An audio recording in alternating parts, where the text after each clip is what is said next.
was yourself? just check. I can hear myself.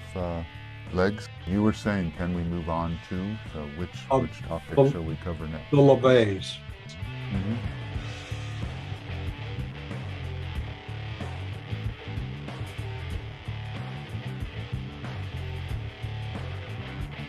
That is the dysfunctional family from hell. I won't get into the gory details here. Eventually, in my memoir, I will describe some of it. But to keep it on a historical level, what happened with the Satanic Bible is after the success of Rosemary's Baby, there was this occult fad in America. And Avon Books said, well, here's this kook in San Francisco with his satanic church. Yeah. Why don't we have him write a book? Originally, it was going to be called The Bible of Satan. And eventually it became the Satanic Bible. But you know, from the public industry, it's one of these prepackaged concept deals. Right. And then they said, hey, just stick something in here. Here we have, this is what it will look like. Yeah. This is the book. And I found this myself when I befriended Anton and tried to work with him. I knew him from February of '88 till April of 1990. And I tried to work with him and tried to collaborate with him on various things. He didn't have discipline to sit down and write. Yeah. He really wasn't a writer. They got this contract with Avon Books. We need to put out this book. Right. And so Diane took a bunch of newsletter excerpts from their local newsletter, the Cloven Hoof, put them together into one document and added filler like the Enochian keys from John Dee, except adding the name Satan to it. And like really, if you look at it, there's a lot of placeholder filler in that book. There's a list of all the names of the devil. It was a quickly put together paperback exploitation thing to cash in on Rosemary's Baby. If people remember Anton, they think, oh, he was the devil in Rosemary's Baby. Well, he wasn't. He had absolutely nothing to do with it. Gene Gutowski, who was one of Polanski's best friends and put together the whole film package for Rosemary's Baby and had produced his earlier films, Cul-de-sac and Fearless Vampire Killers, told me and Zena that Polanski never hired any technical advisor for the film, absolutely didn't know Anton LaVey, did not hire him to play the devil, and we confirmed that the rape scene of Mia Farrow, where the devil appears, was a dancer that they hired just for long shots to be in this very skinny rubber costume that they made, which you barely see in the film, but you get a glimpse of it. And then a Western actor named Clay Tanner is actually who got paid to play the devil in that. So that's, you know, more urban folklore.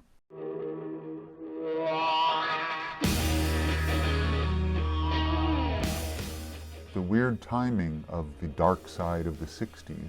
In December of '69, you had Altamont, you had the huge media report of Susan Atkins' quote, confession, which was a fake story that her lawyers, Caballero and Caruso, concocted for her. And you had the Satanic Bible. All these things coming out together gave the false impression that there was some kind of, you know, satanic revival going on. And Yeah, that there was was in the midst of all these films coming out, The Devil Rides Out, Rosemary's Baby, and a whole slew of imitators.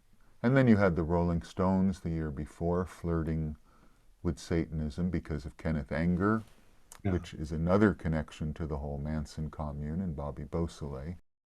When they did Sympathy for the Devil and Satanic Majesty's Request. So that created an illusion that there was all this devil-worshipping activity, which there really wasn't. But the media had a field day with that. Yeah, Esquire had a huge cover. About evil, yes. That magazine, everyone should look for that copy of Esquire. How did you get into devil worship? Well, I'd say I was drawn to it from I mean, growing up in the 60s, occultism was everywhere. And Yeah. I was very drawn to it immediately. But when I was a very young child, specifically, I can tell you the moment when this happened.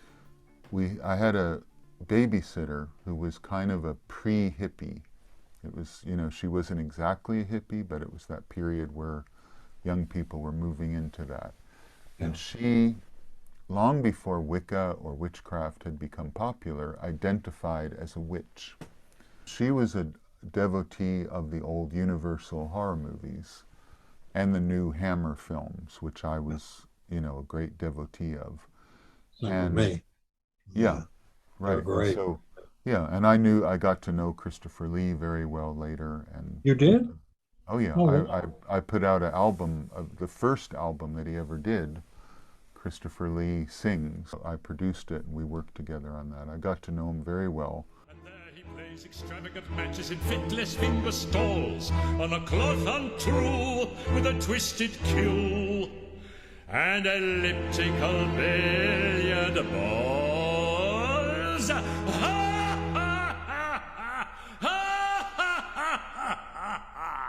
In any case, to return to the babysitter, she'd let me stay up to watch these late night horror movies that were broadcast only after midnight. Yeah. And specifically, if you remember the 1931 Bela Lugosi Dracula, Yeah. Renfield, there's a line in it where he is describing to Dr. Van Helsing that Dracula says to him, All these will I give you if you will obey. you remember that line? Yes. Yes. Yes. Yes. And the babysitter treated watching these horror films as if we were at a university seminar on occultism. It's like, Yeah. these are the things you need to know in life. And so That's when Renfield said that, all these things, and she explained to me that is what the devil says in the Bible to Jesus, and that's true. In the yeah. New Testament, when Jesus is out in the desert and the Right. devil appears to him, he offers him wisdom and all the riches of the world if he will serve him instead of God. And of course that gets into a whole other thing of who is the devil, which I also researched, and that is why I ultimately rejected the devil and devil worship, because I found he is not what I or most people think he is. All these will I give you if you will obey. For some reason, that statement, you know, all these things I will give you, as a little kid, well, that appealed to me. The other religions weren't giving you anything. This is saying, Yeah. okay, so then I looked at the Bible. This is how upside down and bizarro world my perspective on the world was. I looked at the Bible as a way to understand, well, who is this devil who will give you everything if you serve him? At that time, they were reprinting 19th century and older occult books and grimoires and ceremonial magic. I went to Haiti in 1972. My parents had some connection to the Haitian government. They brought me to an authentic voodoo ceremony, and they encouraged it. They were very bohemian, and they allowed me to pursue that. So I grew up not even thinking the devil was evil or that there was anything wrong with it. I lived in like an alternate universe, and I never got involved in any organized group.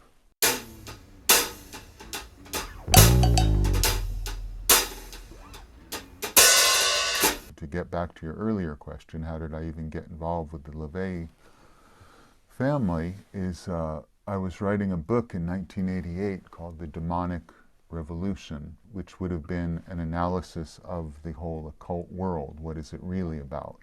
Forrest J. Ackerman, do you know who he is? The editor of Famous Monsters of Filmland? Do you Yes. remember Yes. him? Yes. Yes. He was a friend of mine, and Ackerman was going to have a 70th birthday party, a big gala affair at the Biltmore Hotel.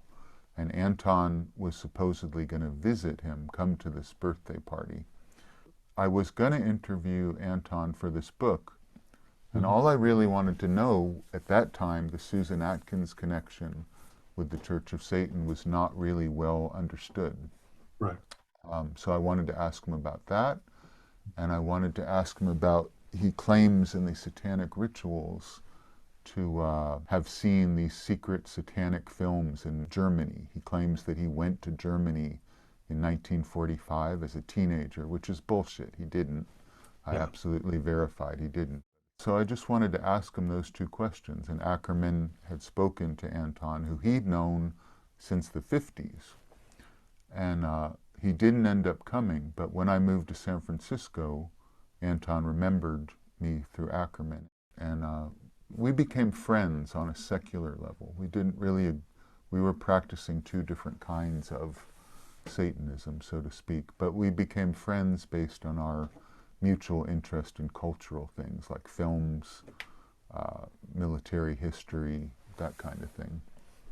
And I interviewed him for this book, and in the process of interviewing him for this book, The Demonic Revolution, out of sheer naivete, I discovered nothing that he claimed was true.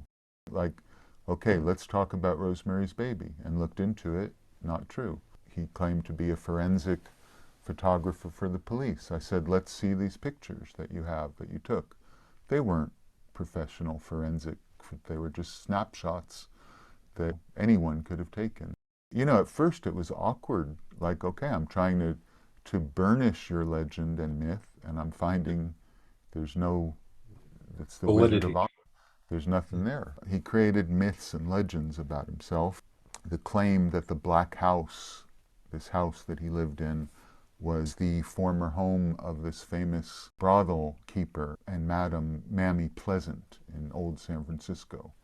Well, it wasn't. It was his parents' house. His parents gave him this house. He painted it black. He put, exactly like in Nightmare Alley, which was his inspiration, the novel Nightmare Alley was his inspiration. He created this fake spook house with secret passages and passed it off as having this, you know, legend, but it didn't. He was a lounge organist, and his parents gave him their old house when they moved out in the suburbs.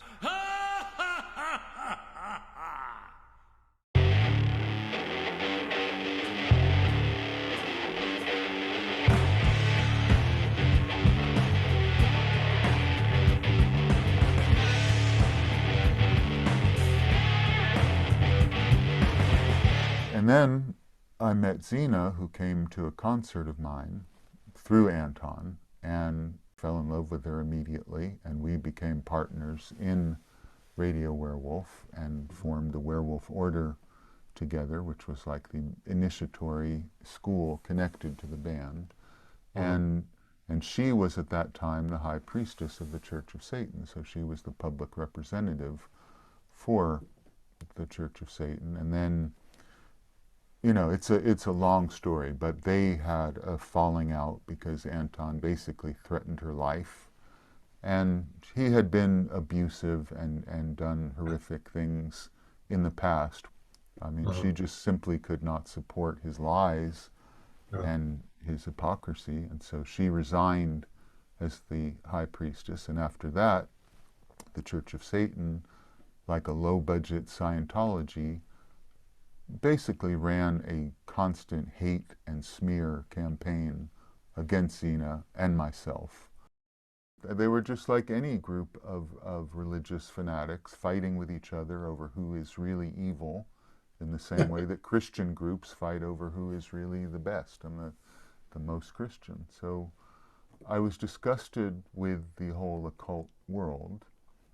And then on a deeper theological level, through my researching it and trying to understand what the devil is, my conclusion, which I think most biblical archaeologists and people who really study religion objectively would agree with, the devil, the Satan, is only a minor lieutenant or assistant of Yahweh, of God.